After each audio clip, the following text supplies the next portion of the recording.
dirais en 2 ans, on est vraiment retombé dans une dynamique de conflits armés assez ouverte en plusieurs parties du pays. Donc on voit aujourd'hui des besoins humanitaires qui sont bien réels en Libye.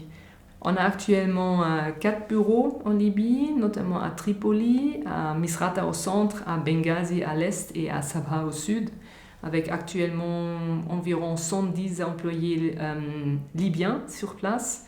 Et on a un bureau de soutien à Tunis avec, je pense, actuellement une trentaine de collaborateurs du CICR aussi.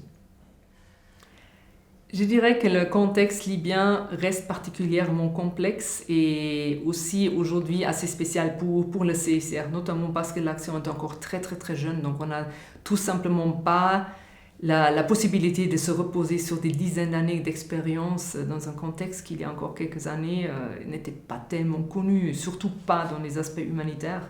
La situation sécuritaire qui prévaut aujourd'hui le rend très très très difficile, surtout et avant tout pour nos collègues libyens sur place qui sont exposés à ces dangers et ces risques au quotidien, je dirais. On fait pas mal d'assistance aux personnes déplacées dans plusieurs régions du pays. On soutient de manière régulière plusieurs hôpitaux dans le pays. Et en plus de ça, on se tient prête à suivre un peu les évolutions, les dynamiques du conflit, donc et de soutenir des structures médicales là où il y a des combats qui ont eu lieu. Une autre activité qu'on soutient surtout ensemble avec le Croissant Rouge libyen, mais aussi avec certaines personnes, des représentants des autorités concernées, avec des pathologues forensiques, etc. C'est un peu le côté triste du phénomène migratoire et des conflits armés, c'est surtout la gestion des dépouilles mortelles. Parce que malheureusement, il y a bien trop de personnes décédées en Libye et c'est très souvent au Croissant Rouge libyen qu'on fait recours et qu'on demande à gérer ces dépouilles.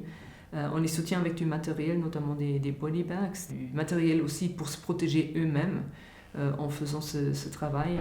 Et en les accompagnant avec des formations et avec des guidelines vraiment pour idéalement collecter un minimum d'informations d'abord quand ils trouvent les corps, quand ils les récupèrent, et puis éventuellement, qu'on soit par les autorités, soit par d'autres personnes, ces corps sont enterrés, de vraiment marquer les endroits afin d'éviter que toutes ces personnes restent des personnes missing, inconnues et qu'on n'ait jamais la chance de pouvoir les identifier un jour. Ce qui signifierait que leurs familles ne sauront jamais ce qui est devenu de leurs proches.